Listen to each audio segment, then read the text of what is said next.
Robot Shankar அவர்கள் தன்னுடைய மனைவியான பிரியங்காவுடைய கடைசி ஆசைய நிறைவேத்திட்டு தாங்க இறந்து போயிருக்காரு. எத்தனை பொண்ணுங்களுக்கு இது குடுத்து வச்சிருக்கோம்னு தெரியலன்ற மாதிரி ஒரு யூடியூப் சேனல்ல பேசியிருந்தாங்க.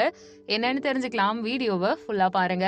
அதாவது ஆக்டர் ரோபோ சங்கர் பாத்தீங்கன்னா, கூடிய விரைவில் தன்னுடைய ஆசைகள் எல்லாம் நிறைவேற்றிட்டு தனக்குன்னு ஒரு அடையாளத்தை உருவாக்கிட்டு பேரனுடைய காதுகுத்து அம்பி படத்துடைய ஷூட்டிங்னு எல்லாத்தையும் முடிச்சிருவாங்கன்னு குடும்பம் தரப்புல இருந்து அவரோட தரப்புல இருந்தும் எதிர்பார்த்துட்டு இருந்தாங்க.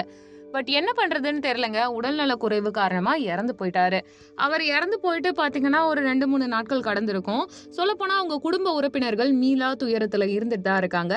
பட் இன்னொரு பக்கம் என்ன அப்படின்னு பாத்தீங்கன்னா, ரோபோ சங்கர் அவர்கள் வந்து அழகா இருக்கணும், பிளசண்டா ட்ரெஸ் பண்ணணும், நல்லா நகையெல்லாம் போட்டுக்கணும், கையில காப்பெல்லாம் போட்டுக்கணும்ட்டு ஒருத்தருக்கு ஆசை இருந்திருக்கு. அது வேற யாருமே கிடையாது, அவருடைய மனைவியான பிரியங்காவுக்கு. அடிக்கடி சொல்லிக்கிட்டே இருப்பாங்களாம், நீங்க கையில காப்பு போட்டுக்கோங்க, ஜுவல்ஸ் எல்லாம் போட்டுக்கோங்க, உங்களுக்கு நல்லா இருக்கும் அப்படின்லாம் சொல்லியிருக்காங்களாம்.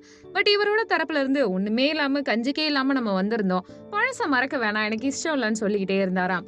ஆனா மஞ்சள் காமாலை நோயில இருந்து மீண்டு வந்ததுக்கு அப்புறமா என்ன ஒரு நிகழ்ச்சினாலும் எங்க போனாலுமே அவர் ஃபுல் அண்ட் ஃபுல் பாத்தீங்கன்னா அழகா நகைகள் அணியிறது, காப்பு போடுறதுன்னு ஃபாலோ பண்ணிட்டு இருந்தாரு.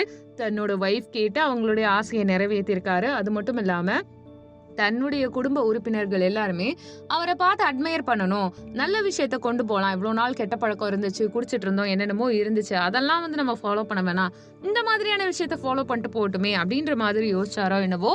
பிரியங்காவுடைய ஆசையின்படி அவர் நகைகள் போட ஆரம்பிச்சாரு. பாக்குற நெருங்கிய நட்பு வட்டங்களே கேட்டிருக்காங்களாம், என்னது இது புதுசா இருக்கே, சேஞ்சஸ்லாம் டிஃப்ரெண்டா இருக்கேன்ட்டுன்னு. அதுக்கு எல்லாமே உங்க அக்கா, எல்லாமே உங்க அண்ணினாலதான் அப்படின்லாம் சொல்லியிருக்காராம். இதை பத்தி பிரபலங்களுமே இன்டர்வியூஸ்ல எல்லாம் பேசிட்டு இருந்தாங்க.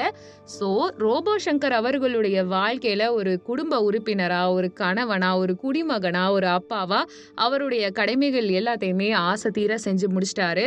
இப்ப அவர் உடல்நல குறைவு காரணமா இறந்து போயிட்டாரு. அவருடைய வாழ்வை பத்தி நீங்க என்ன நினைக்கிறீங்கன்றத கமெண்ட் பண்ணுங்க. நம்ம சேனலை லைக் பண்ணுங்க, ஷேர் பண்ணுங்க, சப்ஸ்கிரைப் பண்ணுங்க.